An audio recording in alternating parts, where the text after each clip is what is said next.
Hi, True Crime Grapevine fans. It's me, Patty Lee. How you doing? It's been 2 weeks since I uploaded. It is the 44th episode of the True Crime Grapevine. If you don't know what that is, let me tell you. I am Patty Lee. I'm a dyslexic armchair detective. I watch, even though I haven't been uploading, every day I watch YouTube and the news and read the big newspapers as well as some smaller newspapers locally about all the crimes that are happening and that everybody is talking about on the interwebs. Then I try to smash that down, kind of like how wine, where they squish all the grapes down into like a lovely wine. That's me. I'm the squisher of the news grapes, as it were.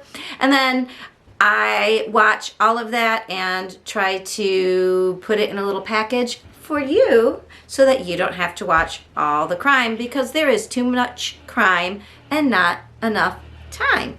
So what has been going on since the last time I uploaded, which was about 12 days ago? Let me tell you, we've got a lot going on.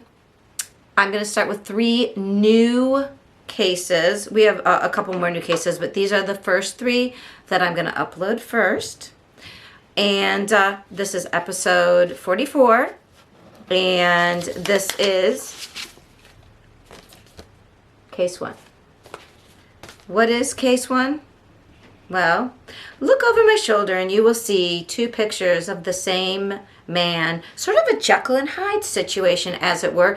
As you can see, this is the deadly dentist, James Toliver Craig, 45, from Aurora, California. Or Aurora, Colorado. That's the dyslexia part. What is going on in Aurora, Colorado? What is going on in Colorado? We have a lot of cases about spouses from Colorado. Well, before we start, I'm going to need a drink. We always pair a drink here on the True Crime Grapevine. We are pairing this Green Truly Citrus Pump. Because pump. Why do you say, I said pump because it says punch, but I've got Vanderpump on the brain because I don't just watch true crime. I watch all the interwebs, scandals, or scandavals, as it were. So, which has kind of been putting me off true crime because I was watching all the social crimes, as it were, on Vanderpump Rules. So anyways, we're gonna it also was the holiday of, what is it, March 17th. So we're gonna be doing March 17th. Oh, St. Patty's Day, my day. I'm gonna pour this into here and a little squeeze of lime. That's right, just to make it a bit fancy. I drink all my hard seltzers and malt liquors. In what I think everybody should drink, a hard liquor, a hard malt beverage, any malt beverage in, which is a nice little just, jar, as it were. All right, jelly jar, jam jar.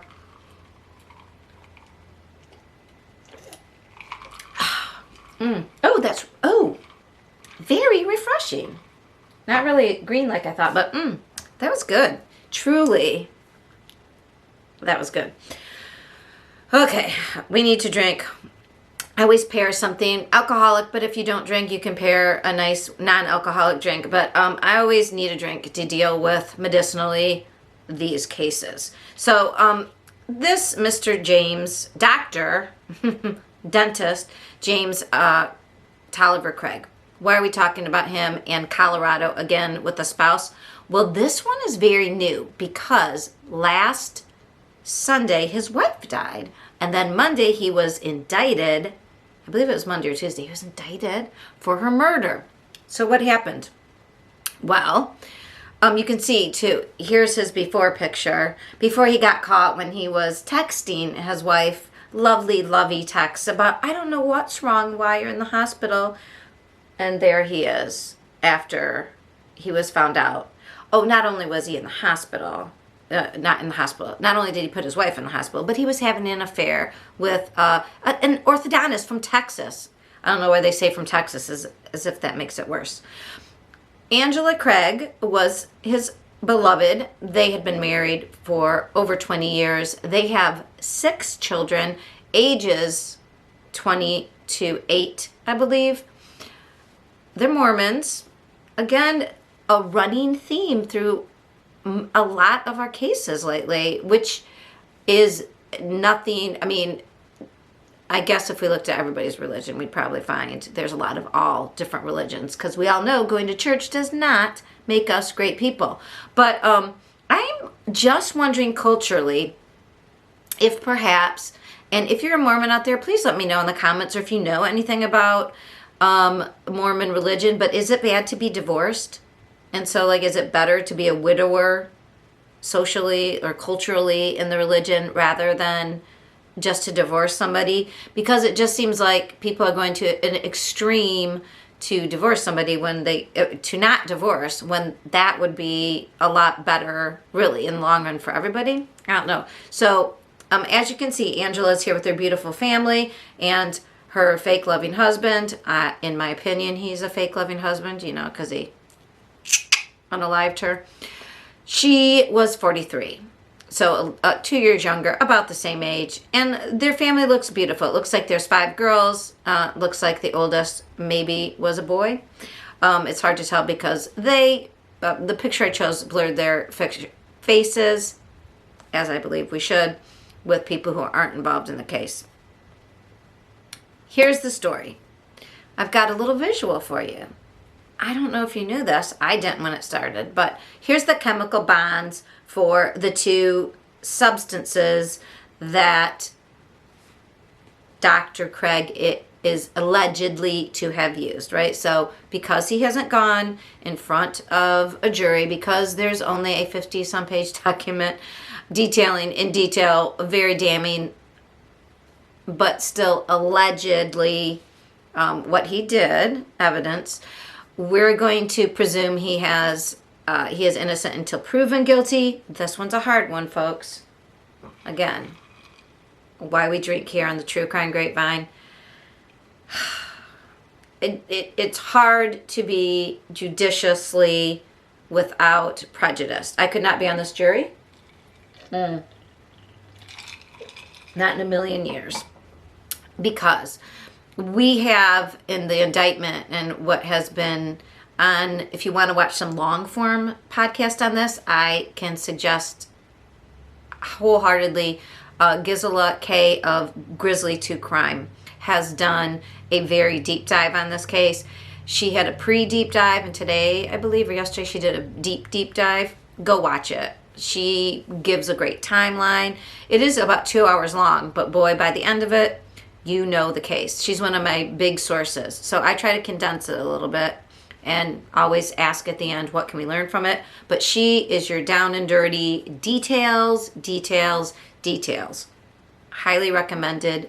One of my main squeeze sources. So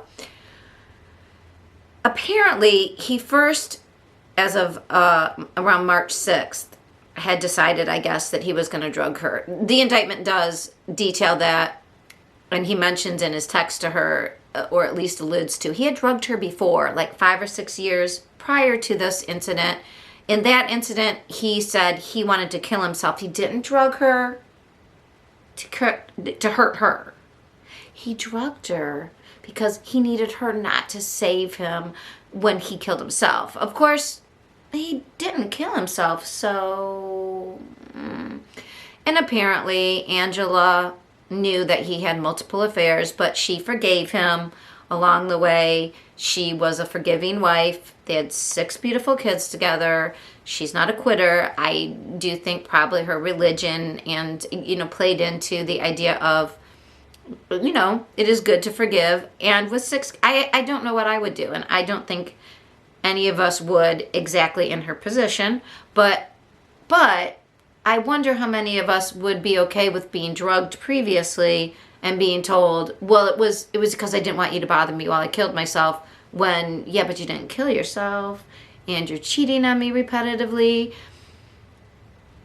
It just seems dangerous, right? And then this time after March 6th, she starts to not feel well. He's so great, you guys. he doesn't pour his own. She didn't have to pour her own drinks. Oh, he poured her drinks for her. Now, they're Mormons. If you know, Mormons don't drink, which is cool. And I don't think they also don't drink caffeine, which would drive me crazy because I not only have a nightcap, but I also drink copious amounts of coffee. But needless to say, what was she drinking then? Well, like a protein shake, a pre-workout shake. And her hubby, the dentist, would make it for her. Did you hear? Dun, dun, dun. Well, you should have, because apparently he started putting arsenic in them, and she started to get sick. I guess it wasn't working fast enough, and he switched to potassium cyanide. Yes, cyanide. Started putting that in her protein drinks. And in the exchanges, we can see that she says things like, oh, the drink you made me tasted kind of off. And he's like, what did it take? Oh, I'll check. Maybe something I put in it went bad. I won't use it again. And she responds, well, it wasn't exactly bad, just a little chalky or a little poisony. This all started by March 6th. She went in the hospital, I believe, March 9th. She was experiencing dizziness. She was experiencing headaches and I think stomach aches, some nausea, but really bad headaches and dizziness. And they kept her in the hospital for, I believe, through the 15th, if I'm not mistaken, a number of days. And we see the text exchanges where, now I don't know if he's going to the hospital and continuing to bring her protein shake, but, or if she started to get better because, she was in the hospital at that point, but they did not test because they typically don't test for arsenic or cyanide. Continued not to feel well. The exchanges say things like, he's like saying, oh, I miss you. I wish you were here. I had a dream about making love to you. In the meantime, we find out he flew his mistress, the orthodontist from Texas. And if you're imagining her with like big, horsey smile, huge smile, that's what I don't know why I haven't seen pictures of her. That's what I'm imagining. As one would say, your basic nightmare. But she knew that she was the mistress. She felt bad, I guess, that his wife was ill. He flew her in for a while, and then she was coming home. When she came home, he continued to make her protein drinks, and she fell even more ill, had to be re-hospitalized. I believe that was back on the 17th, which was St. Patty's Day, which was Friday, I believe. And then over the weekend, as soon as she was brought back that time on the 17th. So she had only been home for a few days. Had a seizure, had to be in the ICU, put on a ventilator. And by Sunday or late Saturday night, she was brain dead. And then by Sunday, the husband took her, signed the papers to take her off all the machines and did not want an autopsy. Who does that remind you of? Hey, Chad! If you know, you know. Yeah, Chad Daybell. That's what it reminds us. Because remember, Tammy didn't need an autopsy either. So when somebody has a strange disease and the husband's like, no, we don't need an autopsy, that doesn't sit well. But the real thing, the hero in this story, was a nurse at his office. What did she do? Well, when he had gone through one package of cyanide, I don't know how much comes in a package, but he had ordered the other one. Of course, they got his computer right, and they could see what he was ordering, where he was sending it. But they didn't even think to look for this until this nurse came and said, I opened a package, because he had sent the second one to his office, and he told the nurse, don't look in this box, which he was acting sketchy. And when someone says don't look in something, you kind of like, okay, but I'm just going to look. And thank goodness she did. It said biohazard. And so she's like, okay, we're in a dental office. Biohazard is not good. Well, it was potassium cyanide, which she knew was a poison that they did not use in the dental practice. So she, as soon as the wife died, mentioned to police, well, we got this weird package for whatever. They test her. So then they also went and got, that's why as soon as she died, I believe she died was brain dead Saturday, taken off ventilators. Sunday, they immediately were already being informed, looking into them, and that's why so quickly they were saying they were looking into the death. It was suspicious that they had been tipped off and done testing, and then they found it. So don't think just because they don't regularly test for something that you're going to get away with it, because I don't know. Things have a way of showing up. So yes, I have the dates that between March 6th and the 13th, he put the cyanide, started with arsenic, it wasn't moving fast enough, moved to cyanide in her protein workout shakes. And as you can see, poisons equal what? Oh, the crossbones. Anyways, so our friend, Dr. Jekyll, Mr. Hyde, dentist with the girlfriend in Texas, who's the orthodontist, is in jail as we speak. He has been charged with first-degree murder. I forget what else his other charges are. We will be talking about this case again. So, please, no matter what your religion, divorce in the long run is way cheaper than any murder charge. That is not the way to handle a problem, no matter how much you love your spouse. Please just leave. We don't need to be trying to be sneaky. Oh, I even if we're in bankruptcy, apparently Dr.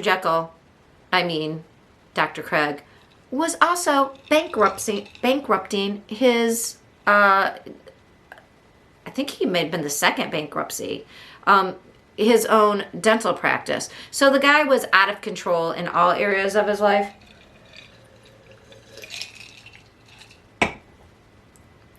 So what can we learn from this? One, if you're a wife, especially if you're not feeling well, don't take food from someone who A, has drugged you before, and B, if you're not feeling well, you don't have to be paranoid, but just be smart about it. I mean, this guy gave her signals.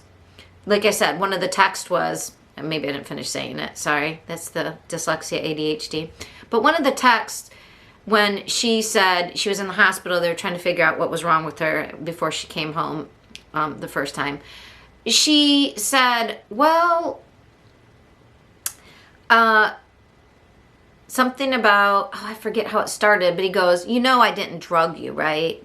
I know we have a history, but I didn't drug you. The fact that he would say, you know I didn't drug you, kind of shows, like, I believe she had said something intimating that, like, you didn't do it, like, I'm sure you wouldn't poison me. Ha, ha, ha. The fact that he had drugged her in the past for whatever reason, and then she had some mysterious illness. So what can we learn from this? I would certainly not take a drink that my husband made for me every day if he had drugged me in the past. I think we can all agree, make our own protein drinks, right? If not, make them sip out of it. Make them make a double batch and take two. I don't know. But isn't that horrible that you have to think like that? But that is something we can do. Also, if you are feeling ill, learn the symptoms. We should all know the symptoms of poisoning. Headache, dizziness, nausea. Then nerve problems, like neuropathy when your fingers tingle and stuff. If you are experiencing those, be careful about what you're taking into your body. Either, and poisoning, you can have like black mold poisoning, but I mean, those are the symptoms of being poisoned, either purposefully or environmentally. Headache, with stomach ache, with dizziness, because that's all neurological. Let's learn those. And doctors, if there's any doctors out there, If anybody has weird symptoms that you can't figure out, start testing for things like potassium cyanide and arsenic, because people be cray. Okay, we're on to case 2. This is episode 44 of the True Crime Grapevine. Can you see behind me this beautiful young man? This case 2 is really, I don't know why I haven't even had that much to drink yet. I had a hard time with 4. 4 incidences in Florida.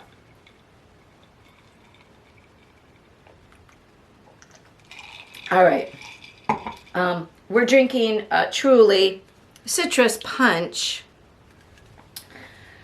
And boy, do we need to drink with this one. So it's case 2, but we have 4 incidences in case 2 that happened in Florida, all over from between St. Patty's Day to this, and then all that weekend.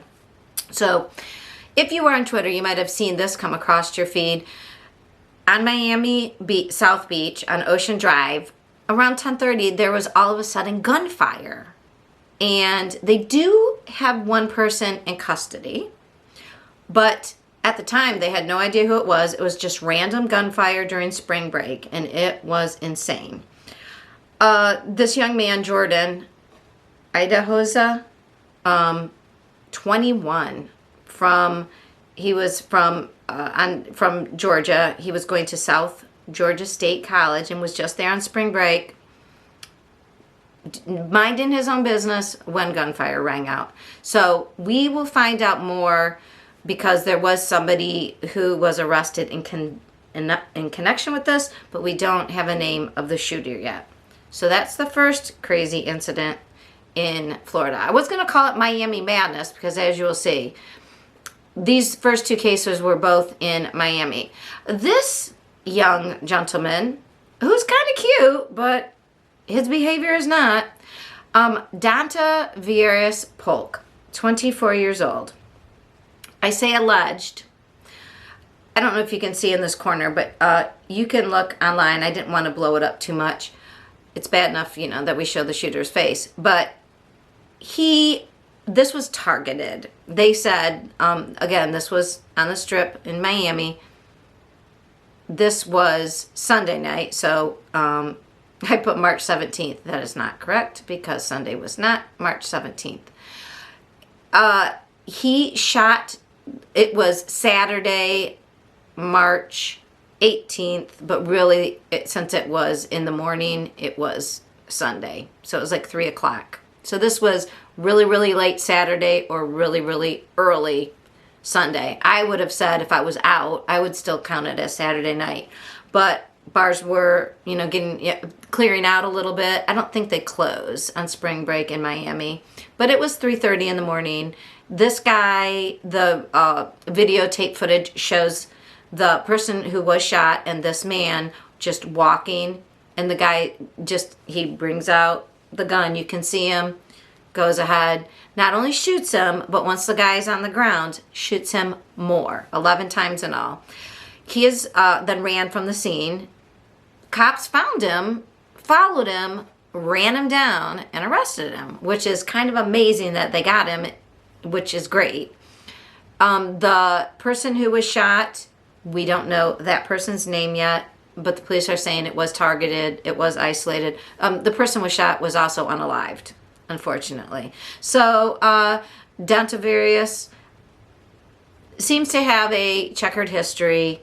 He's 24. It's unfortunate. And now, not only did he unalive the person, it is all on video.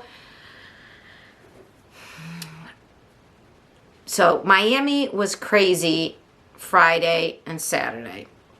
So next we move to another spring break traditional locale, if you will, in Florida.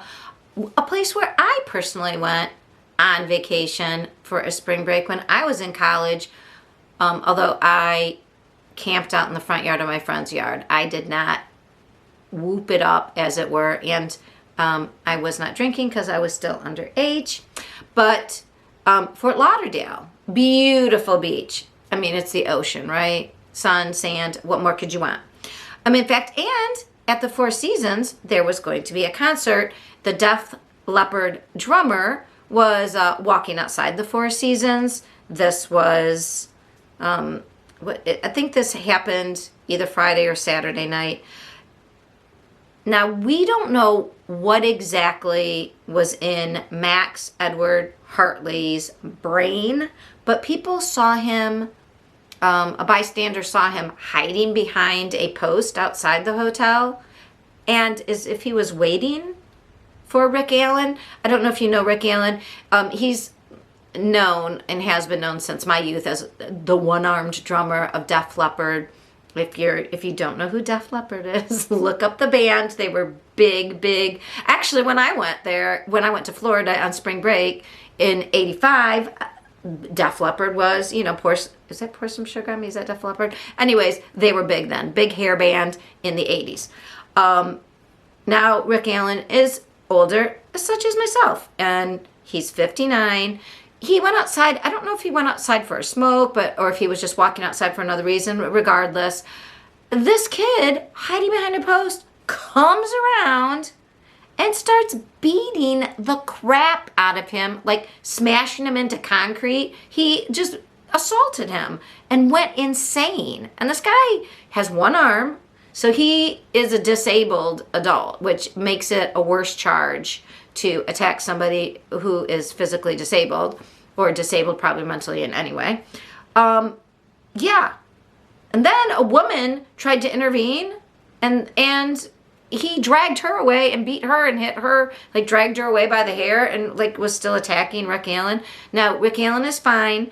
At first, there was a statement. His first statement was that he wanted this young man prosecuted to the fullest extent. Obviously, I don't know if he's backed off a little bit about that. Apparently, Max was drunk, like wasted.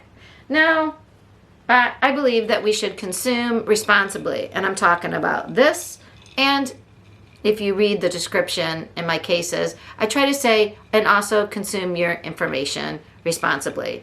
Like, we all want to hear the gossip, and I will tell you what's gossip, but I like to inform you based on what is evidence, especially when it's legal, if it's been reported in a legal filing, because that's our best evidence as far as we know right now. But I don't, it is unclear exactly what's going on right now. I will keep you abreast as to if there's any civil filings. There will be criminal filings against this young man for assault.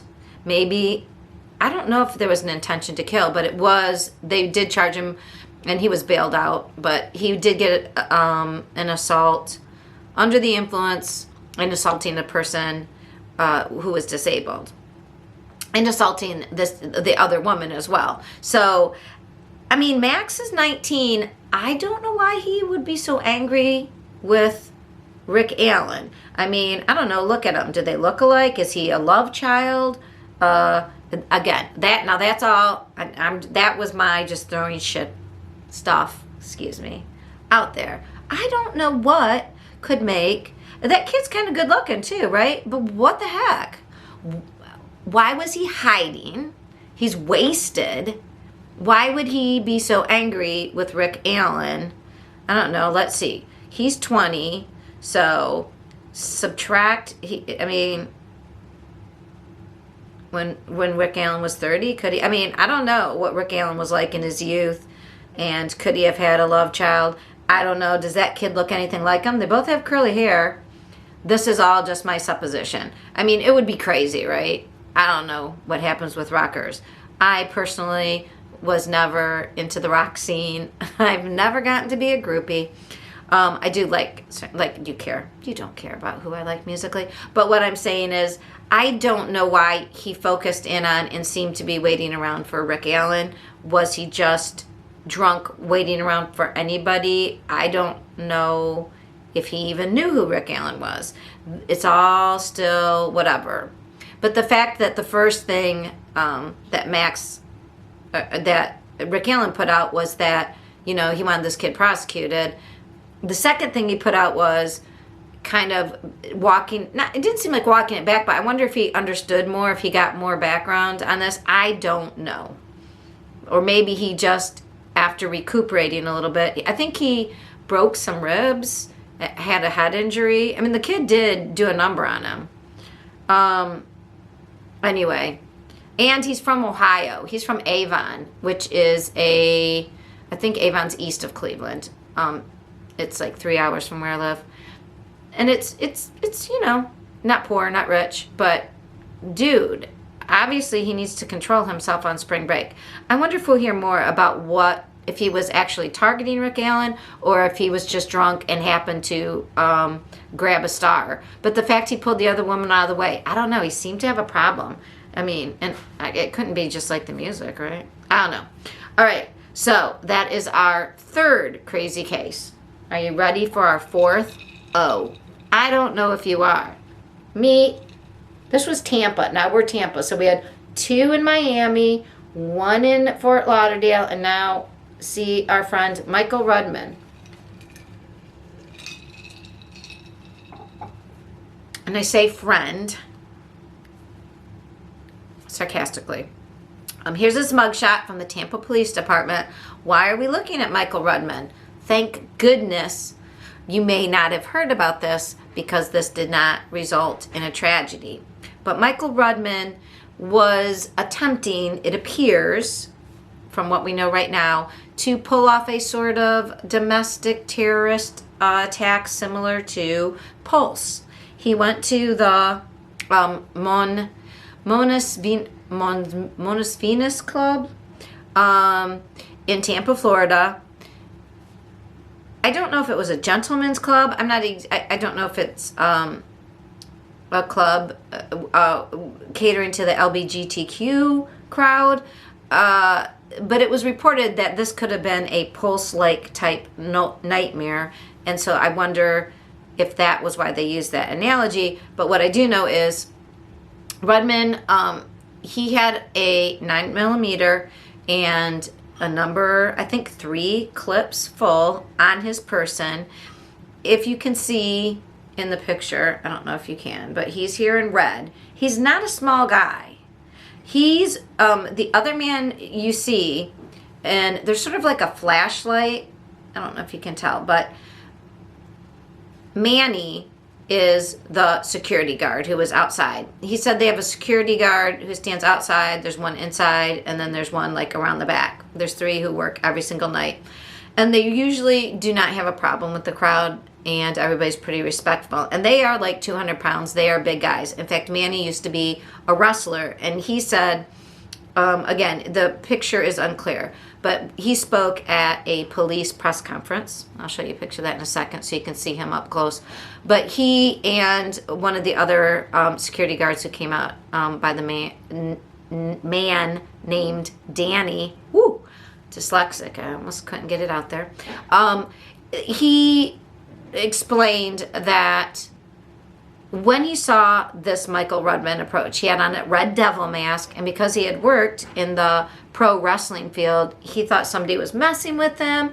It had just been St. Patty's Day not too long ago, and he was thinking somebody was joking around. The guy had parked his truck like right where people walked, and he was going to tell him, you know, you got to move that. He was waiting till he got, you know, he didn't want to just rush out and be rude. He was waiting till the guy approached. He sees him in a red devil mask. He's like waiting for the guy to make a joke. The guy has a flashlight. And then what happened was he saw him walk. You can see he brings out the flashlight and the gun. And at first, he said he wasn't sure that the guy understood he was security and kind of was like just walking by him before Manny actually stopped and was like, hell no, and started to grapple with him. And then you can see here that he's got a devil mask on, if you can see that. And then down here in the corner, I have just a small inset of the actual little devil mask. Kind of crazy, right? I don't know if Rudman was on something, but both Manny and then Danny, the whole thing was over within a minute, but by the seconds, because they were on a countdown counter of the security tape. They said it seemed like it was taking so long. Manny fought him off, was getting the flashlight away, the gun. Rudman was hitting him with both the flashlight and the gun, beating him around the head, but he was not giving up. Then Danny came out, I believe, and then the third guy came out. And they said there was like 500 pounds on top of this guy who was probably almost 300 himself, but they said he was like almost getting up. He was very determined what he wanted to do. And so here's our heroes, Manny Resta and Danny Baham. Manny Resto and Danny Baham of Tampa Bay. They are the Mon Venus heroes that showed up. There was a third security guard who didn't show up, I guess, to the press conferences, but here they are. Boy, I wish we had people like them at every school and every place that these things happened. Completely controlled the situation, took down the guy. The guy was found, I think we're hearing more about it now, but he seems to have a manifesto type problem. He didn't have priors in their county, but in Pastilla County, I guess he had been Baker Act a few times. Baker Act is when you're acting like you might want to unalive yourself. He had a lot of domestic violence charges, I believe. And as we will learn in a lot of these cases, being arrested for domestic violence seems to be a precursor for these larger mass whatever events. It's a really red flag. And maybe if you have committed some domestic violence, you shouldn't be allowed to purchase, those deadly weapons. I don't know. That's just my feeling, because it seems like we always say here on the True Crime Grapevine, what can we learn from this? Well, what can you learn from this? I think what we can learn from this is, as a community, we need to ensure that our lawmakers are making laws, including to protect the person who seems to be mentally unstable, as well as the community, and say you can't have a weapon, and that's problematic. Especially if you're going around beating your domestic partner. I mean, I don't know. We need a special place for those people. They need help, but also they need not to be where others are. We need more people like these guys. They did exactly what we want security to do. So that was the fourth incident, which didn't end up in a incident, but could have been something horrific that we were talking about. So in this case, Manny and Danny saved everybody. And so kudos to them. All right, that is the end of case 2. This case is case 3 in episode 44, but we're also going to put it up as a standalone crime bite, because at the end, there's a special announcement I'm going to make. So, what's this case about? This is the case. Let me just show you. It is, yes, it is case 3. It is a case of a 33-year-old podcaster from Redmond, Washington. Redmond is a suburb of Seattle. She was unalived by a crazed fan turned stalker. His name was Ramin Kojak. I'm not going to say this right. Kojak Aram Rizaki. He was 38. I'm going to call him Ramin. And I'm going to call her Zahara. Hopefully I'm getting these names right. I believe they're all Iranian descent. They spoke Farsi. Her podcast that she was affiliated with was targeted towards the audience of, I believe, Farsi-speaking immigrants who were interested in getting employment in the tech industry in the U.S. So you move to the U.S., you're interested in getting a tech job. Zari was a software engineer, and speaking about her expertise and I believe her experience, she wanted to help other immigrants and people of Iranian descent, sort of bridge the cultural gaps that they might be experiencing to get a job in the tech industry. And if you know anything about the tech industry, the West Coast is kind of where it's at, or at least one of the hot spots in the U.S. And so Zahara and her husband, Mohammed, were doing very well, and she was part of this podcast, and that is how she met Ramin.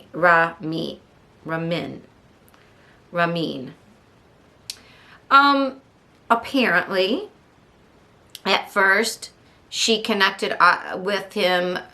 She did her podcast, I believe, then they spoke. I think there was a group situation speaking on something. If you had an app called Clubhouse, during the pandemic, it was very big, and you could connect with people. And, especially during the pandemic, a lot of people were more willing to connect with people because we were not connecting with anybody in real life.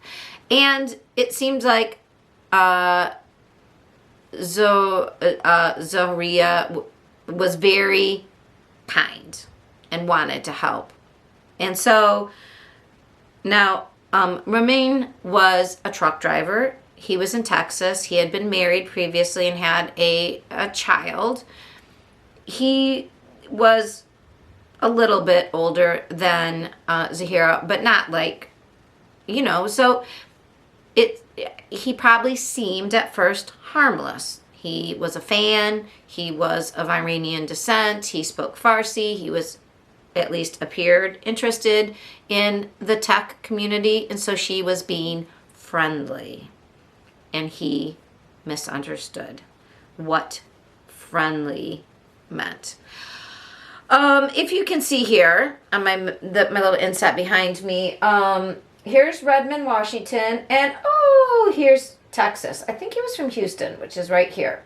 So, look at that big difference. So, how did he hook into her, and why was this a fatal attraction that ended up in like physical proximity?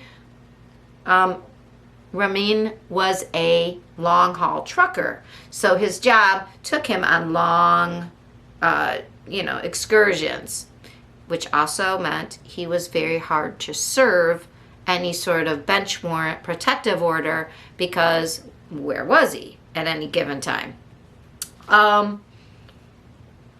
We can see here, if you're not familiar with the area, so Washington State, where Seattle is, and Redmond, is right on the border of Canada. I don't know, it's probably because of my dyslexia, but I always flip Oregon and Washington, because Portland, we hear a lot of Portland and Seattle, but they're in two different states. Portland is Oregon, south, closer to California, and Seattle, Redmond area, very far north in the United States. It's the Pacific Northwest, right next to Canada, British Columbia area. So that is where this took place. Now, Zahara was married to Muhammad, and here's her obsessed stalker fan. The first picture is that of Ramin. Again, it started out, she had this podcast. He was a person interested ostentatiously in what she was talking about. They connected on Clubhouse. And then, and then he followed her on Instagram as, he was a fan. And then he did things like show up at a conference in Denver when she was there. And he had no reason to be there. He started corresponding with her 20 times at least, minimum. He would call her husband, and he called her over and over. One day he called her 82 times, according to the complaint that she had sworn out. So It started out like, at first she said she just got freaked out about the frequency of his messaging her on social media and the familiarity. You know, the content was getting a little too familiar. She blocked him. She blocked his phone numbers. He would use fake accounts. He would use fake numbers to get around her blocks. He would continue. He found out where she lived. He showed up where she lived. He at one point recently waited, I think this was in December, waited until he saw her husband leave the house, and then he showed up with flowers physically, so she called the police. He would call and say, I'm staying in inns near your home. He parked on her street. So he was a legitimate stalker. He called her friends, her family, her husband, saying ridiculous, threatening things. He was delusional, as if they were in a relationship. Since this began, his ex-wife has come out. Now, they have a 7-year-old daughter, I believe, in Texas together. She has come out and said, well, no, he did tell me that they were really close friends, and when she shut him off in November, he, was crushed that their friendship was over and that they had seen each other in person and spoken in person. Now, we know that he went to her conference in person. We know that he went to her house without being asked in person. So this whole idea that they were friends seems to be in his mind. So what happened specifically? What was the crime that we're talking about? Well, so on March 10th, in the early morning hours, in this beautiful Redmond, Washington. So Redmond, Washington is in the suburb of Seattle, Washington. I actually got to stay in a hotel there when I went on a business trip with my husband. It is a beautiful area, very expensive to live. Anywhere around Seattle is very expensive. So there are online pictures of the interior of this house, and I must say, if you like, especially mid-century, it is beautiful. It is also very open. So if you had a stalker, not great for stalker people who are being stalked, because it looks like a fishbowl. And I believe we unfortunately have heard another story in a neighboring state of Idaho where a number of young college students were living in a house like a fishbowl. So, what can we learn from that is, if you can't put up curtains, because at night people can see in. So if you have a lot of windows, it is a good idea, whether you be stalked or not stalked, to put up something to obscure people from looking in. And if you have a stalker, you really want to make sure nobody can look in your house.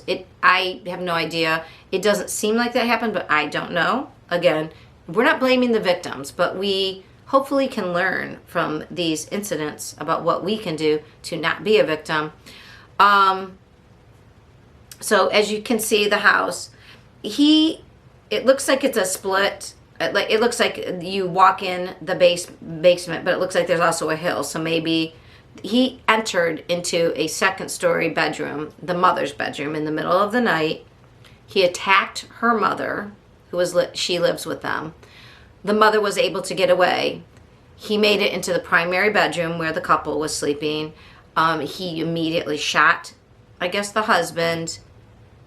We're not sure exactly what transpired between all of them, but he shot the husband, he shot Zahara, and then he had a self-inflicted gun wound, and took care of this any further litigation and adjudication by taking himself out. So the mother, after she was attacked, had gotten out of the house, ran to a neighbor, had called 911. People arrived. They were able to pull out the husband, Muhammad, onto the front lawn where he expired right there. they went inside, and in that primary bedroom found Zahara dead and her stalker right next to her. Went out with her, which is kind of sick, right? Kind of sick. Her complaint that she filed, and it was accepted. There was an order filed by the King County Sheriff's Office on March 3rd, a protective order, a bench warrant against this truck driver, Ramin, but they couldn't find him. I mean, it is horrific. And, you know, what can we learn from it? I guess it's horrible to say you can't be nice to people. And it doesn't sound like she was inappropriately nice. And it's just when someone, you know, she was offering, you know, especially if you have a similar situation where someone's from your same country and you're trying to help them and you feel for them. Nice people get drawn into that, and then the other person overreads it. And psychologically, my background is in psychology. I am not sure what starts obsessions, and because I don't study abnormal psychology, but I am sure there's a lot written about that. It would be hard to know when you're being nice to somebody who has a problem versus when you're interacting with someone who could be of danger to you. She knew it was of danger by November of this year. I believe they said either 18 months or 8 months. It's unclear. But she, you know, he was from Texas and she was from Seattle. And so I don't think she really understood how, besides it was annoyance at first, but when he showed up in Denver at the conference, that was a big shock and made her fearful. She had back surgery, I guess, in December, and was part of the complaint was that she could not sleep. She could not rest. She thought it was inhibiting, I'm sure it was, inhibiting her recovery from back surgery because her husband had to work out of town and she was in deadly fear of her life. And she wasn't wrong. So, again, what can we learn?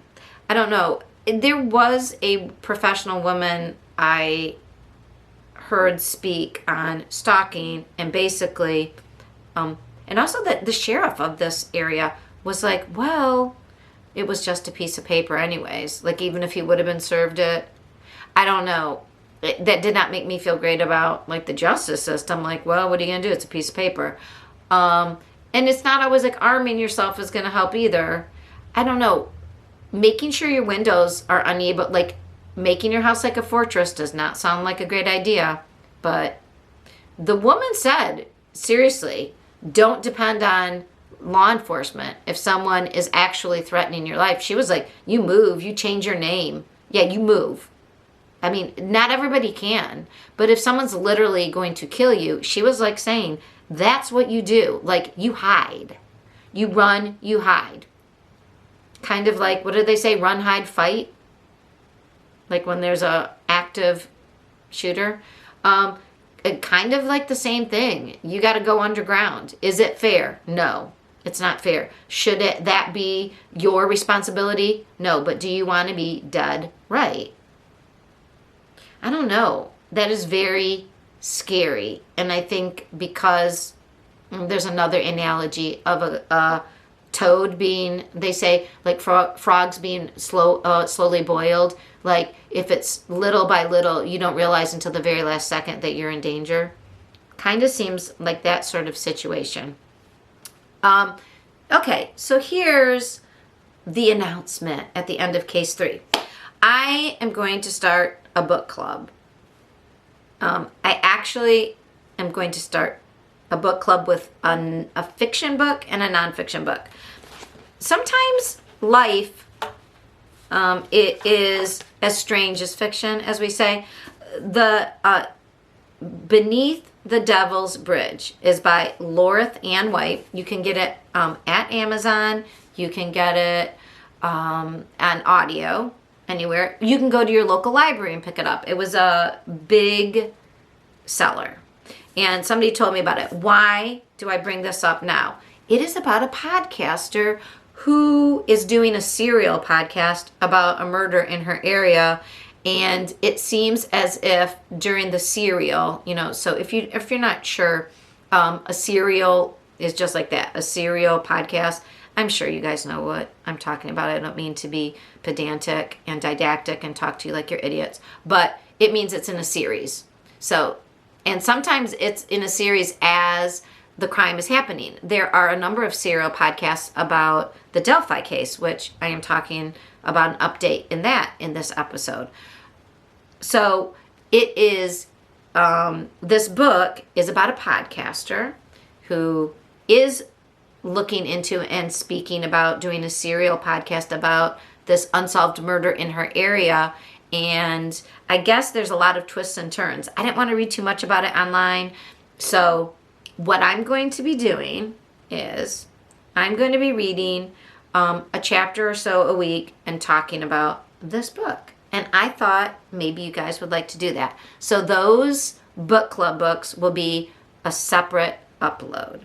I'm also, if you watch my upload this week, which will be a couple days later, on the update on the Vallow, Lori Vallow trial that's going to be taking place April 3rd, I got a nonfiction book that was written about that case, and I'm going to try to zip through that and read that too. That'll be, so you're getting a little preview here about, I think it's called when something about the blood in the moon. I'm looking around for it.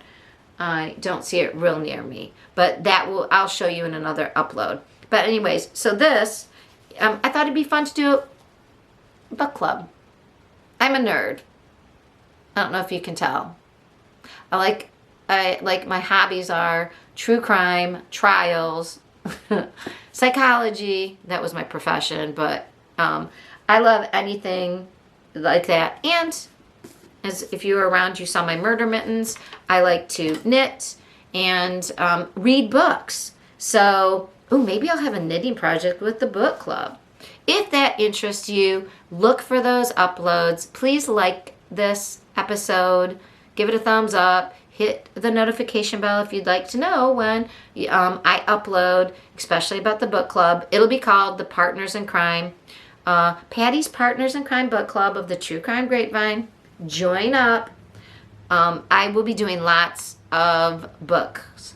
I think you can learn, even through fiction, a lot. I'm also right now reading a book by the lady. Her name is it Kathy Reich? She writes the Bones books.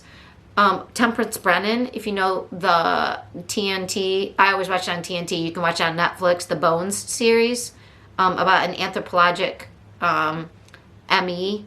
She's a forensic anthropologist. Anyways, those are written from books. They're kind of like Patricia Cronwell's books. Another forensic, another ME who ends up like being a detective. But anyways, they talk a lot about the forensic part of crimes. So I think you can learn a lot from fiction. I've heard a lot of great things, though, about this Beneath the Devil's Bridge. And because I'm a podcaster, I thought it would be cool to read.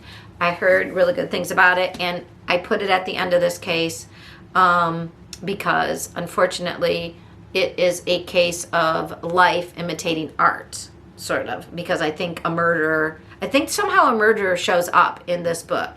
If you know, please don't put that in the comments. Don't be a spoiler. But join in the book club. I think it's going to be fun. All right? Maybe at the end we'll do live when it comes to the discussion questions part. But there's some spoilers in it, so I didn't want to read too many. There were no preview discussion questions. So I'm very excited about it because it involves all the things I love.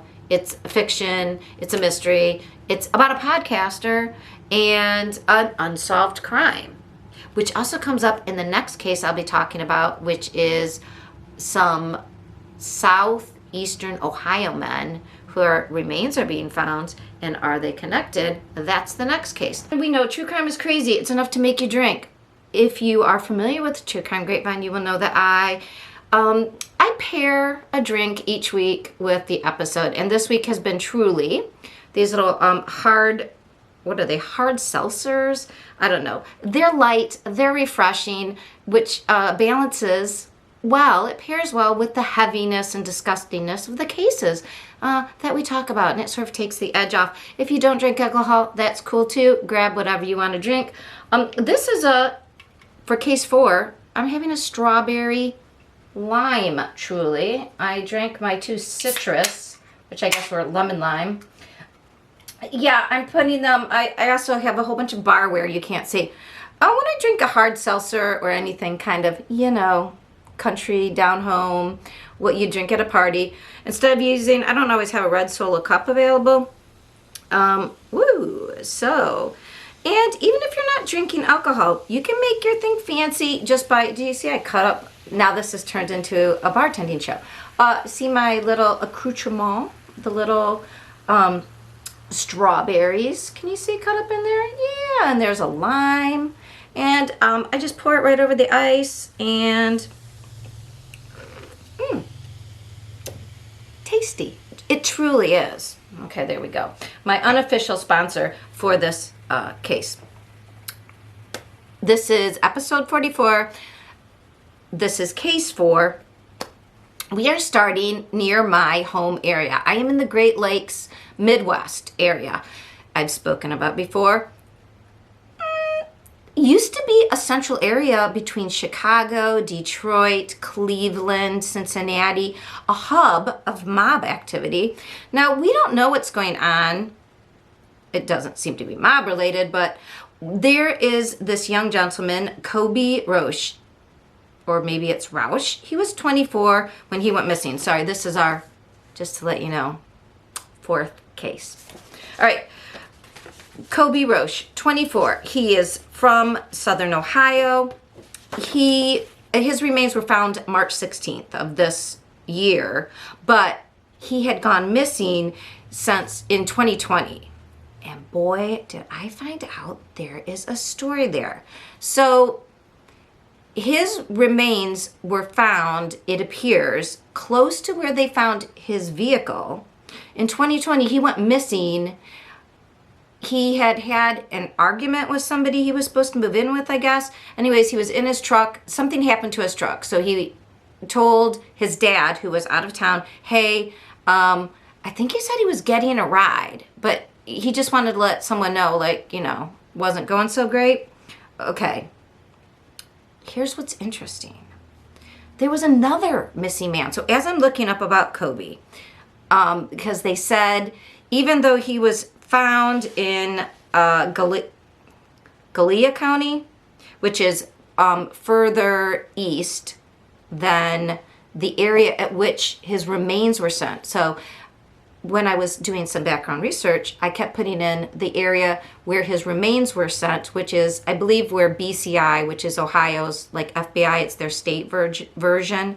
In the Murdoch case, you know, we kept hearing about SLED agents and GBI is Georgia, SLED is in South Carolina, and in Ohio, it's BCI. And that tends to be the bigger, they have better labs, more equipment, and expertise. So it had said in the documents relating to Kobe's remains being found that they were sent to Montgomery County, which I have a relative that lives just south of this, and I knew it was in the Dayton area. So his remains were found more towards Chillicothe, which is to the east, the southeast of that, like it's to the east of Dayton. Now, when I looked it up, I was typing in, you know, I Google searched human remains and found or sent to Montgomery County. Yeah, like a couple other people came up. And one of them was this Raymont Willis. So Raymont Willis also went missing. I believe they were 2 days apart. And I believe Raymont might have been first. It was in July. One was like July 6th and one was like the 8th, or maybe it was even the 4th. So they went missing days apart in 2020 from the same general area, this town. And when I looked into Raymont Willis's case, there were some articles when Kobe was still missing that were connecting the two missing cases because people had talked. Again, using the reference of the Murdoch case, people talk. We're going to, in a couple of cases, be talking about what they're talking about with the Stephen Miller, the related to Buster case. Similarly, in this case, they talked about this Luke Farmer. Luke Farmer allegedly, this is all alleged, told, and this is in the documents, told somebody. So the police had that, okay, we have an informant who said, so it's it's hearsay, that Luke Farmer claimed he shot two men and disposed of their bodies in really gross, disgusting ways, chippers, involving hogs, pigs. We've heard of this before. Now, was he just talking? We don't know. The cops did go looking for Luke Farmer, but I forget what year it was. When they went to look for him, they went to a house where he's supposed to be staying, pulled up, had a SWAT team, had a microphone, a bullhorn saying, Luke Farmer, come outside. Well, they said, he's not here. Somebody who owned the house said, he's not here. He's staying this other place. They went to the other place. Of course, by that time, that's why the element of surprise is so important when you're looking for somebody. Did he know and purposefully OD? Maybe not, but within 11 hours, he had OD'd. And so when they found him within 11 hours at the next property by 3 in the morning, he was found deceased. So he could not be interviewed as to what's going on. Here's what's interesting. So then I'm diving deeper as one does, looking for more Montgomery County remains and there are like 5 or 6 men, and there was a podcast that was talking about it. So if you're interested in this case, I might do a deeper dive because it's in my general area. I'm not looking. I'm not going down to Southern Ohio, messing around. If you remember the Piketon County massacre situation, it's very much in the hollers, Appalachian foothills. You don't go asking questions and messing around and like, hi, I'm here for a podcast, unless you want to be on a podcast like this. But I'm going to do more computer research because it's interesting to me, and I'm going to just see if this makes sense. So as you can see behind me, there are a number of men. This podcast called Destination Unknown, also similarly, because what we know about cognition and how people think is there is no unique human or unique human idea. As much as we all feel special and different, we're more alike than not. And if somebody has thought of an idea, historically, other people have thought of that too. So me starting to look for information about one person's remains led me to find that there were other remains found sent to Montgomery County, and that they seemed to be men who had recently either been out of jail or been out of rehab or had some addiction problems, like Kobe unfortunately did. So they're sort of connected. They are of different ages and races, but I wasn't the only person to make this connection. So I found this other person, this podcast, Destination Unknown, and they asked if more men were connected in this. They had a July 15th, 2021 episode. So Kobe at the time was still missing. Raymont, and I believe his remains are missing. But this gentleman here, I think his remains were also found. I'll look into more. I didn't listen to the whole episode. I didn't find all these names, but I just grabbed this image shot because I think it's interesting that there are these missing people. They call them the vanishing men of Southeast Ohio. Now, we know that Southeastern, even Southwestern, a lot of Ohio has been hit hard, like many areas where there used to be a lot of manufacturing and then the Rust Belt. So poverty and other things have contributed to the opiate addiction. And with opiate addiction, and plus there's Route 75 that runs all the way from Florida up through Michigan to Canada, there's a lot of other insidious type of activities involving human trafficking and such. So it's just something I think this one case sort of has uncovered, for me at least, and maybe for you, like what is going on in southeastern Ohio and how many men are connected. Was that Luke Farmer, like what connected, what was he, why these two men, what was going on? And was Luke Farmer really involved, or was he just talking, and that was rumor, right? And that got passed to the police. So nothing has been confirmed. That's all alleged connection. And now that he's passed, I don't know what we can find out. But it's interesting. So it's a mystery. It's an Ohio mystery. That is case 4. Again, please like, hit a thumbs up, subscribe. Let me know what you think. I would love to hear your comments below. Have you heard of the missing southeastern men in Ohio? I hadn't. What do you think? Could there be a connection? Could we have a, serial person looking for vulnerable men? I don't know. Let me know what you think. Case 5. Oh, this is a horrible one, you guys. In case you're wondering, yes, I'm drinking Truly. This is the lime and strawberry.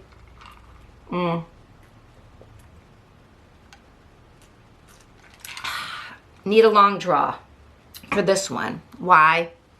Can you see behind me this beautiful child? So we have Scotty Morris. Scotty Morris is from Eaton, Indiana. Eaton, Indiana is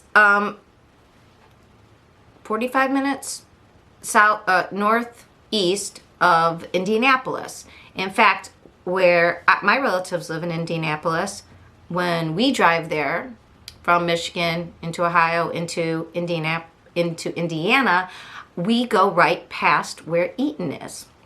But Eaton is a little town. There are, I believe, I don't know if it's 1,500. Sorry, I don't know if I said I'm the dyslexic detective, and my dyslexia tends to be worse with numbers. So it's either, I think it's 1,500 people. It's a very small area. Scotty Morris lives there with his family. Apparently, I guess we found out he has a twin sister. He has a little brother, and you will see how we know that for sure.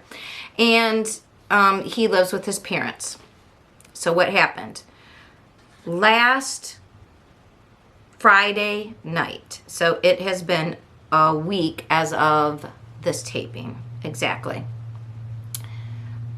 Scotty had some sort of altercation at home with his parents, which resulted in him having to endure humiliation as part of his punishment for what he did. And then he's 14, so whereas a child might be more apt to take that in some sense, Scotty was angry and left. And he was last seen around 8:30, and he was seen on security camera, but I believe it has been reported it's security camera from the home. Now, can the people change the time? I don't know. I am not proficient in mechanical things. I'm a people person, not a mechanical person. So I am unaware. It wasn't from a neighbor, though, or some third party. I believe it was from the home security. He was seen leaving in a white shirt, the punishment shirt, I'm going to call it, and black and red shorts with tennis shoes and socks on. The problem is, last Saturday, it did, between Friday when he left and Saturday, it snowed. It's been cold in our region. And it's still cold, which is problematic because now he has been gone a week. So immediately, or I don't know how immediately, but purportedly immediately, the parents, they look around, he's angry, they've had a fight, he doesn't come home. So by that evening later, they call the police. The police start looking. There are search groups. They know it's getting cold. Yes, he's 14, but where is he? They search outbuildings. They search abandoned houses. They search parks. Later this week, they started doing searches of waterways, as we've heard in other cases, like Nicola Bully, and unfortunately, when other kids have gone missing. I don't think he has any developmental issues, although I'm not sure, but they are, I just wonder, I don't know if you can see a smile, looks a little awkward, but what 14-year-old boy likes to have his picture taken for school? So I don't think he's on the spectrum. He was in his school's band, and that's where this photo was from. This sad-looking photo, that was the first photo his parents gave police. Let's just talk about that for a second. Now, my PhD studies included not only human development, but human, especially interactions, because I was educational psychology, and it has to do with adult to children, interactions with like behavior management for teachers and parents. I took a parenting class, leadership in the home and in the schools. It's all kind of similar, and the research helps inform like teaching, which is why it's part of educational psychology. And I can tell you, you can't really see his shirt, but I'll tell you, it says how he is a liar. So he had to, instead of like writing on the board or writing on the paper, like, I am sorry 100 times, which we actually know is not good, and it doesn't really change behavior. In fact, it only makes the child either feel resentment or feel very ashamed. It doesn't really stop them long-term from changing their behavior, as opposed to causing resentment either externally towards others or internally towards themselves. He had to wear this shirt that said he was a liar, that he hurt his little brother, and there's more writing on that. It has been removed from most websites, but this picture was put out immediately by the police because it was freezing outside, it was beginning to snow, and it was the picture the parents gave the police that showed up. Later it was cropped, but I mean, that's the shirt he left the house in. So I'm sure anybody, if they saw him at a store, they would remember, because the kid's wearing a shirt saying he's a liar and that he hurt his little brother and that basically he's a bad person. So, issues, right? Issues. What can we say about this? It's been a week. He has not been seen. There are there's three possibilities in this case. If you watch a lot of true crime, you're going to probably think like I am. The first one is, did something happen? Scotty's mom did come out publicly and make a plea. And she said, please come home. I know you might be afraid. It sounded weird. It sounded like he would be, how would he know the police there was a big presence and people, I'm sure you're going to be afraid. Don't be afraid of the police. They're not there to hurt you. I mean, he's not 3 where you might be scared of police because you've seen I don't know. It just sounded weird. That also made me wonder if they're not fully described, is he on the spectrum somehow? Because the way she's talking about, why would a 14-year-old boy, they'd be okay, they'd either want to, do you know what I'm saying? I don't know. It just sounded like she was talking to a much younger child, just from my perspective as a parent, as an educator. And no, I don't study behavior. I'm waiting for the behavior panel to come out with an episode about this. I think they might. She made a lot of facial, I'm really upset. And it sounded like those sounds of crying. But it wasn't crying. Does that make sense? It didn't sound like crying to me. I didn't see tears.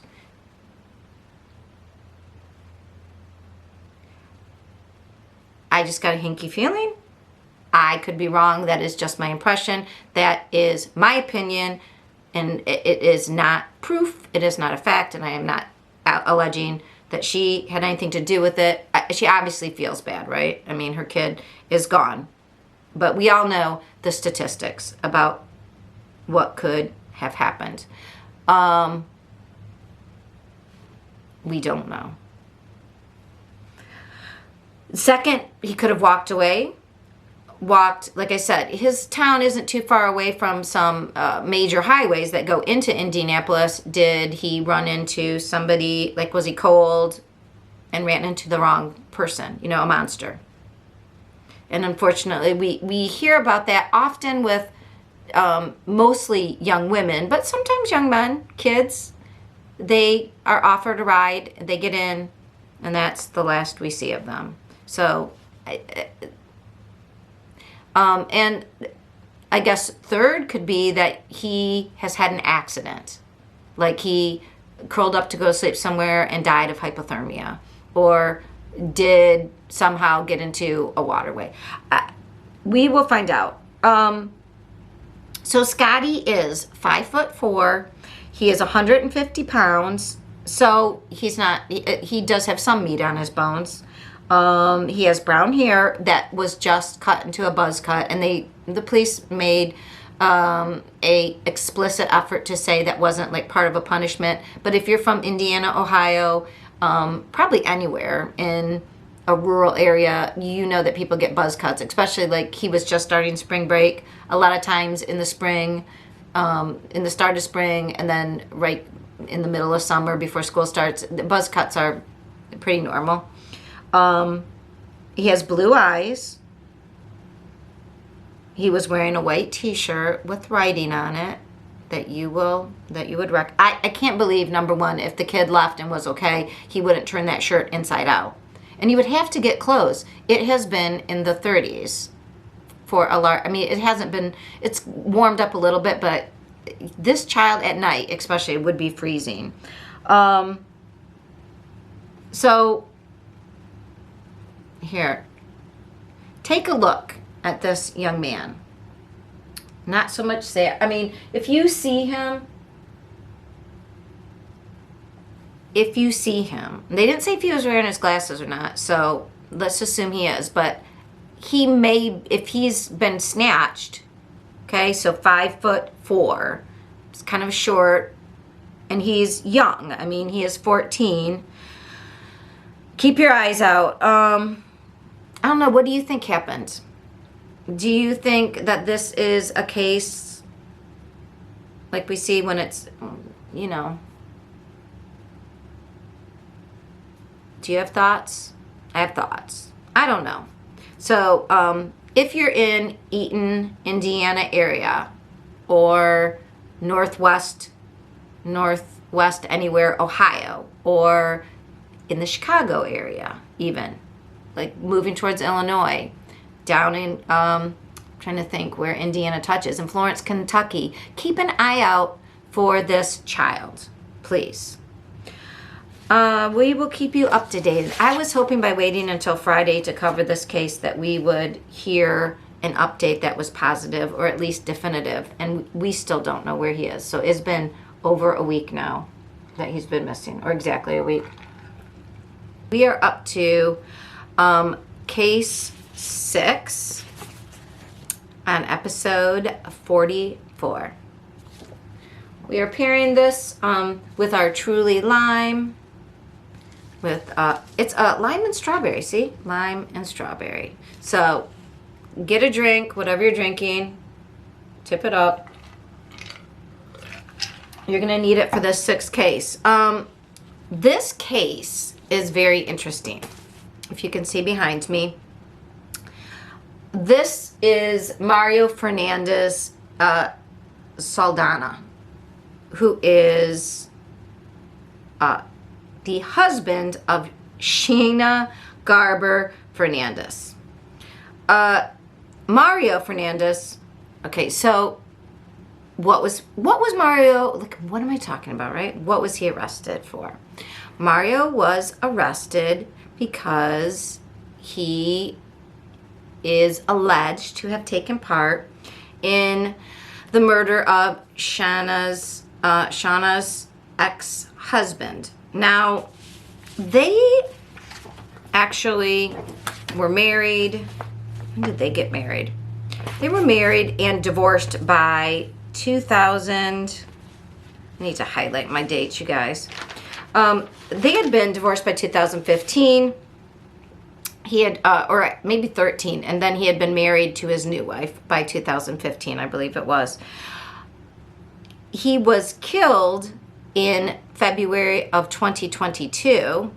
His wife had just given birth to their second child. He had their first child in the car with him as he dropped off his twins with Shauna. This took place in and around Jacksonville, Florida.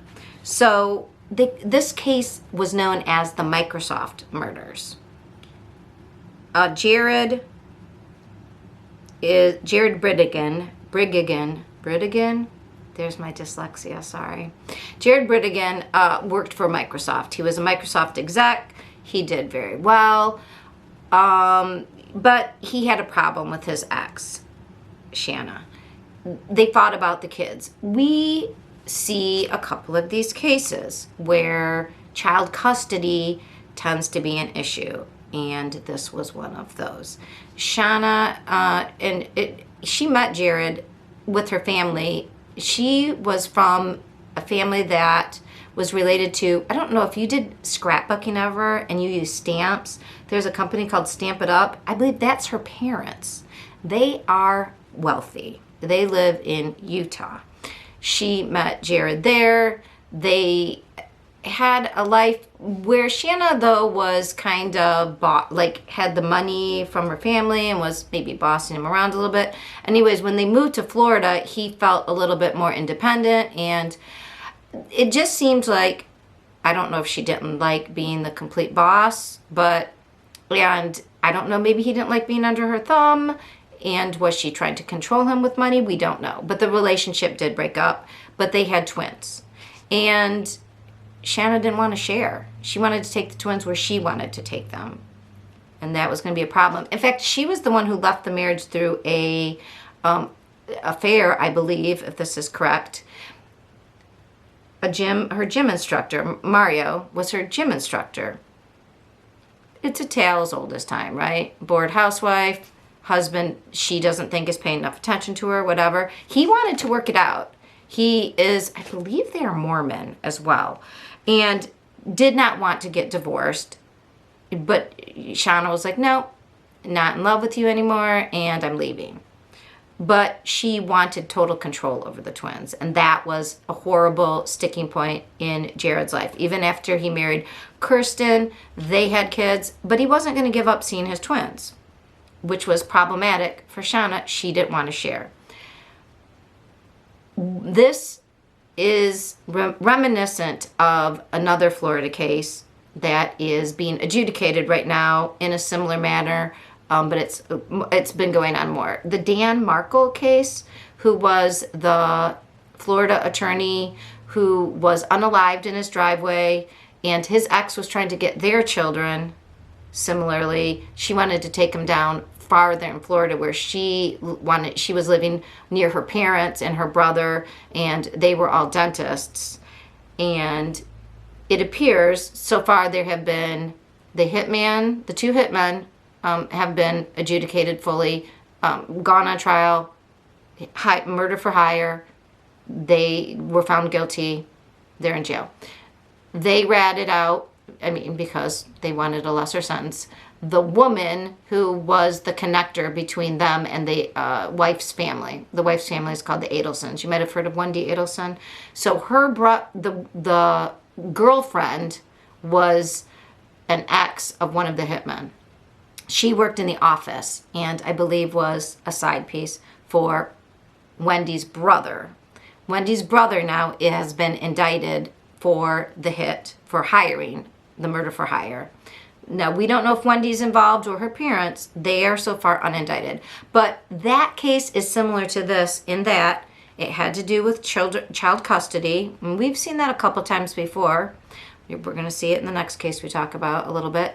And it appears to have involved now the one man who was has been first arrested is Henry Tenton. Henry Tenton is the person who they think is the trigger man. In fact, he has now, I believe, he has, after being arrested in January, pled guilty, but has turned in our friend here, Mario Fernandez. And how are they connected? This little area. Oh, look, this little arrow shows you this house, 5239 Potomac Avenue in Jacksonville, Florida. That was a home that Mario Fernandez Salanda owned. So there we go. Mario owned this home, and Henry Tenton stayed in this home, and they had a lot of phone calls between the months leading up to and then immediately after the unaliving of Jared.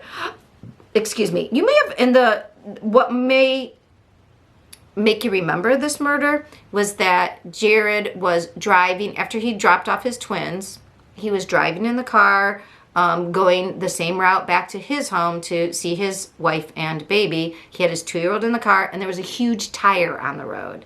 And so it was on the on-ramp. So, and it was sort of an isolated place. He gets out of the car to move this tire, like a truck tire, and is shot. Now, his 2-year-old is in the back seat. The car door's open, so the lights are on, so she can see what's going on. Her dad's just lying there, dead, in the road for a while until the next driver comes by, sees the scene, and calls 911. So that means people connected with this aren't just connected with like murder, first-degree murder, murder for hire. They're also charged with child abuse, because it was an abuse to that little 2-year-old girl to have to sit there and wait and scream for her daddy who wouldn't get up, and to have watched him be gunned down in the road. So that extra enhancement on the charge for Mr. Fernandez, for Mr. Mario, he, let's see. So, yes, I'm reading the charges here. Bloop, bloop, bloop, bloop, bloop. They in the thing they said the prosecution can bootstrap the crime to for circumvent. That is not. I wrote something I don't even understand, but it makes his charges worse. Now, what's going to happen, and why did they do this? Like in other cases where they add charges to make it worse, is they want somebody to talk. So, who do you think he's going to turn on if she was involved? I don't know, but I'll just let you know that Mario's wife, oops, that's not his wife. Mario's wife, Shanna, who is right here. Yeah, she now lives in Washington State. So in January, there were talks that there were going to be arrests. And Henry was arrested, and suddenly Shanna, she had to move. So she moved to Washington State. They think she's going to be arrested any moment. I don't know. We'll have to see. I'm sure Mario is talking to the police. So, what can we learn? One, look, I'm all for, I guess if your marriage isn't working out, whatever, you go sleep with somebody else. But do not kill people to get access to your children. Do not. That is not the way to handle things. Also, if you are driving along and there is something in the road at night and you can't get around it, treat it like water on the road. Treat it like it is flood. You know how they say, turn around, don't drown? How about turn around, don't get shot? You never know. It's unfortunate nowadays when someone's screaming out of the side of the road, you can't just stop and help them because you don't know what that's about. Especially if you have any contentious law stuff going on, you can't ever stop to help anybody, but you can immediately call 911 to tell them that somebody is by the side of the road that needs help. Definitely. But do not get out of your vehicle, especially. This is not to victim shame, but this is just, we don't just listen to these horrific stories because, oh, isn't it interesting and grisly? That's gross. No, we listen to these stories because it can help keep us safe. These cases all have similar things involved. Number one, people cheating without getting out of divorce. Number two, people settling legal problems with violence. Oh, so let's not do that. As you can see, this is case 7 in episode 44.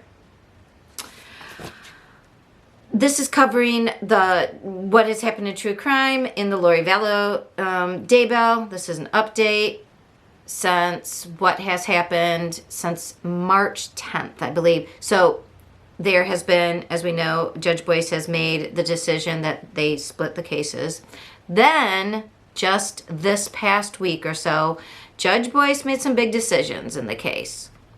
He decided that there will be no death penalty for Miss Vallow. Why? A case I haven't said before. So I am pairing this case with Truly, and she is truly cuckoo. In my opinion. So here's what everybody is saying. Let me just tell you. On the interwebs, what everybody is saying is that Lori Vallow, their attorneys didn't get enough discovery, and that this is a way to make that wrong righted, and there's fairness in her trial. So they took the death penalty off the table because the prosecution kept producing discovery and it was too late. And supposedly there was some misunderstanding between, did Mark Means give everything to Lori's new attorney, because Mark Means was off the case in August of 2021 and she got new lawyers, but she was still committed, and did that all get to them? And then there was more being produced all the time because of the jail calls constantly being produced even after discovery was supposed to be over, but they keep talking. Both people keep making phone calls, which is part of discovery. Anyway, here's what I have learned. 1, if you listen to Lori Hellis at Children of Darkness and Light, she is the best, I think, lawyer to talk about what's going on. And she has explained that because this was a death penalty case, because the two cases were together, it was very difficult to keep all the discovery. It was a voluminous case, right? We have 3 people who are dead, JJ, Tylee, and Tammy Daybell. 2 people and lots of extras. It was a conspiracy. She said, as well as other lawyers have said, they should have hired, instead of just getting a special counsel to help them, which they did, Rob Woods, Lindsay Bake should have hired, besides the special counsel lady, they should have hired somebody that was a discovery clerk, like somebody specifically just to make sure that the discovery was organized, that it was being handed over in a timely manner, because that organizational task is a whole different thing, and it can screw up case, which has it. All right, so here's what I'm going to say from my psychology perspective and trial watcher perspective. I think you don't kill crazy.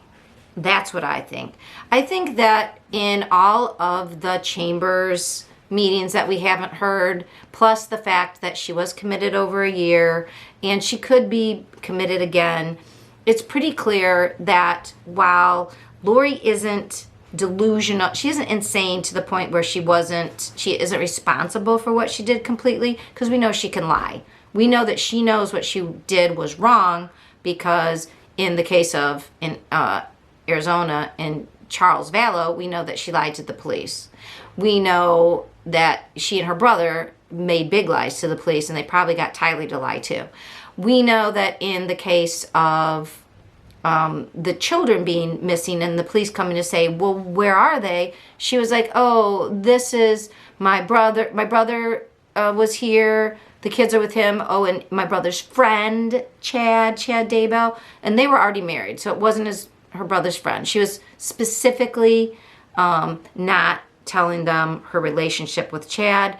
And then they left. As soon as they knew the police were coming back, they took off to Hawaii. So she knows right from wrong. But that doesn't make her sane. Like,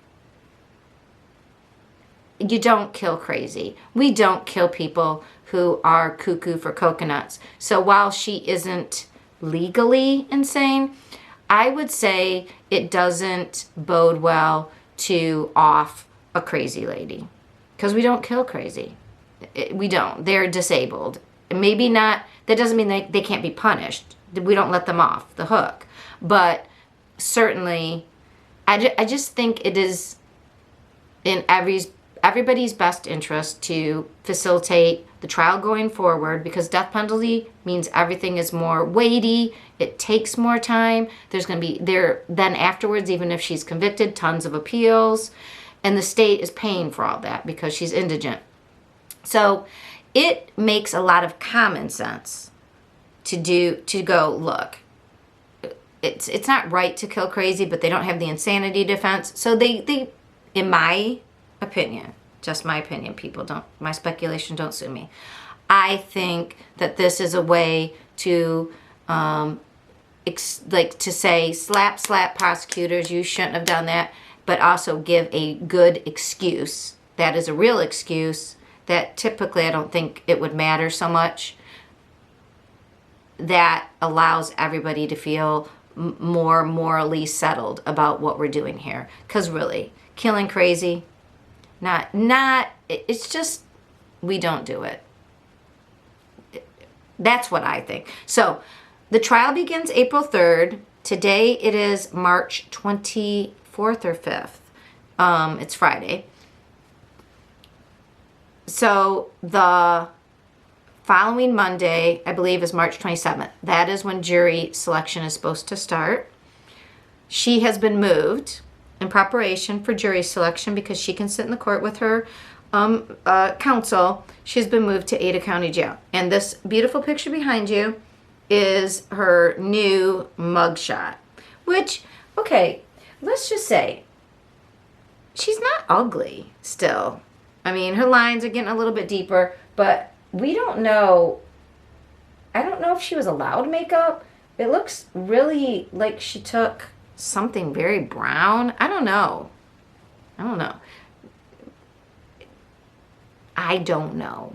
It would be really interesting just to know what was her regime before. Like, was she getting Botox? Was she getting fillers? How was she curling her hair? Was Fremont County allowing her to have hair roll? Like, it just seems weird. Somebody joked that she did it on the bars. I mean, she could probably rag roll it, but I don't know if she'd be allowed to make strips. Maybe? I'm not sure how she's... And the makeup though, you guys look. The makeup looks like real makeup. At least the mascara. I don't know how you make fake... I don't know. But people said the Ada County Jail, really serious business. She's not going to get makeup there. So, but we're not going to see her, remember? Because Judge Boyce has said there will be no cameras. There will only be like real-time viewing. There'll be an overspill room. So if you get to the trial, but you'll see her from behind, right? And I don't know where the camera is set to, if it's set to look out like at her in the crowd. Like, I don't know where the cameras are going to be for the overspill room, but that is all. You have to sign up if you are not family. I think family gets preferential treatment to be in the courtroom. But if you are anybody else, anybody, doesn't matter, media or just anybody, you have to sign up at like the dot after midnight, the night before. You put your name in for a lottery to see if you get a seat to go. It's all online, so it's not going to be, if you remember the Johnny Depp trial where people like had to wait outside to get in and they had a number. It's not going to, they're not doing that. You get online. And then in the court, Nate Eaton has said they are going to buy the recordings when they're available at the end of the day to release those. So we'll have audio. We don't know what the quality will be. And they are trying to get East Idaho News, shout out, is going to try to get I think they will have a sketch artist in the room. If they can get in there, right? They have to try to get in there too. So this is going to be very interesting. If you're interested in this case and getting up to speed on this case, Pretty Lies and Alibis, Gigi, she and Fruit Loop, her friend, started a series, which I followed. I found them at the beginning of this, right around December, January of 2020. Go ahead. She also has, oh my gosh, if you go to Pretty Lies and Alibis, you have to go to videos, you have to go to playlists, go to the Vallow. She has a 5-part series, I believe, on this case. And then she's done is it a 3-part series so far on catching up. But really, if you want to know, they followed it from the very beginning. And you can hear, it's kind of like Gigi and Fruit Loop. The Pretty Lies and Alibis followed the Vallow case similarly to how Mandy Matney followed the Murdaugh case. And you hear it as it's happening. So it's kind of, if you're really interested, I would say go there. If you're into data, if you want timelines and details up the wazoo, A Murderous Heart is who you want to go to. A Murderous Heart, and her old channel was called Annie-lytics, like analytics, but with Annie. Annie is Vallow, Charles Vallow's, oh my gosh, sister? She's in the Vallow family. And she knew Lori. She went on vacations with Lori. Oh, I'm sorry, not Vallow. She was Lori Vallow's third husband, who also died under very weird circumstances, Joe Ryan. She is Joe Ryan's sister. So, Annie Cushing. Go follow her. I believe Annie Cushing is on Twitter. She has A Murderous Heart is the name of her YouTube and podcast, and it used to be called Annie-lytics. But she has gotten all, like, that is data. Gigi's is very much more, and Gigi's from the South. It's like she's telling you a story. You're sitting on the back porch. You got your sweet tea. Maybe you're spiking it. And you are getting the scoop. You're getting the tea, literally, from Gigi, the sweet tea. But it's about a murderous heart. So, Annie Cushing's got the data. Gigi's got the storyline. Lori Hellis at her podcast and YouTube channel is called Children of Darkness and Light. And you can sign up for, I believe it's at www, the Lori Vallow story. You can sign up for her newsletter that she puts out. Lori Vallow. She's the good Lori, not Lori Vallow. Lori Hellis she's got a great way to explain legalese, is all I can say. And she's a quilter, which I love, but I can't recommend her more highly. So again, Gigi will tell you the story. Lori Hellis will also tell you the story, but in the legal sense, and she will break it down for you so you understand what the heck's going on in court. Analytics, Annie Cushing, boy, if you want the deets, the data, she's got it. Unbelievably so. Great channel. There is a channel called The Mormon Stories, and they have done some episodes on the Lori Vallow case. They had an author, this woman right here, Leah Sottle. She wrote this book called When the Moon Turns to Blood. And Lori Hellis is writing a book it's going to be a different take, but she recommended this. The Mormon podcast with Leah Sotel.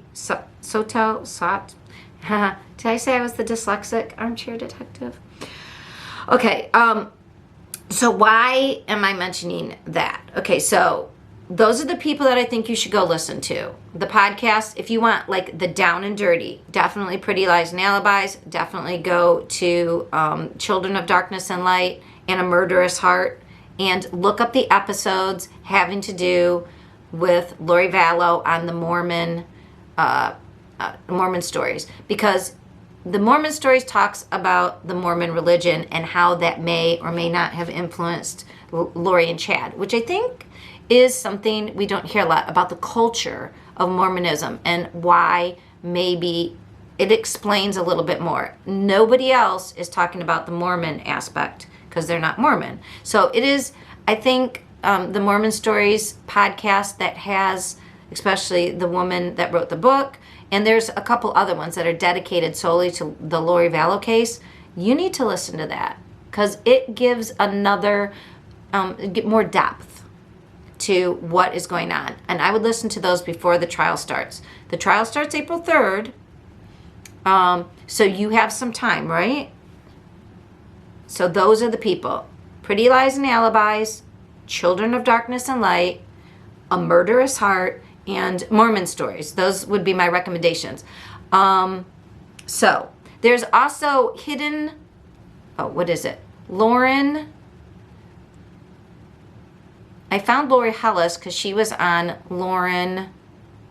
What's Lauren's last name? She and her husband started a podcast like Gigi and her friend did, talking about this horrendous case because her husband is a forensic psychologist, Dr. John.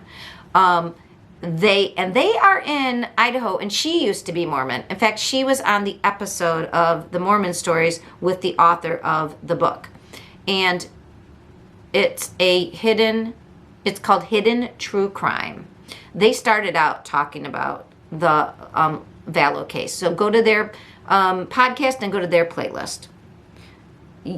Dr. John, lots of stuff about the, although I wish she was a forensic psychologist who was also Mormon. She is a journalist who is Mormon. Also, Surviving the Survivor had a Vallow centered podcast, and I recommend that as well. Okay, so, but if you need a down and dirty, man, Children of Darkness and Light, sign up to get the Lori Hellis's, the Lori Vallow Story newsletter. It's free.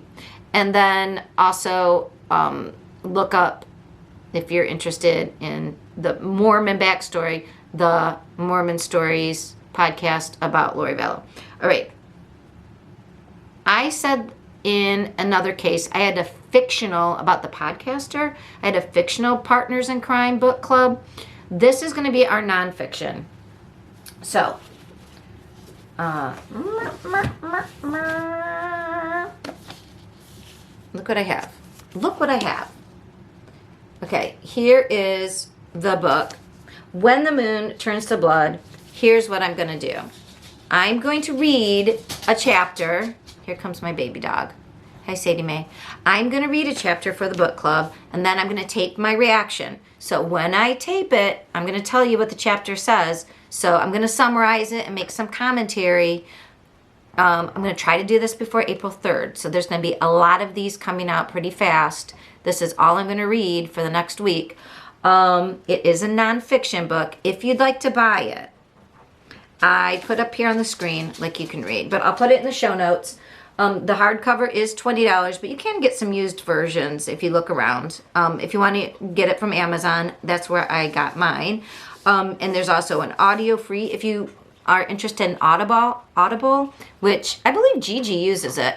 If you get a trial, even a free trial, you can get this book. Kindle is $15.99, and if you want the CD, you can get it for $35.66, which is odd. I don't know why it has the 66, and those are all U.S. prices. I'm not sure about other countries, but get yours and read along.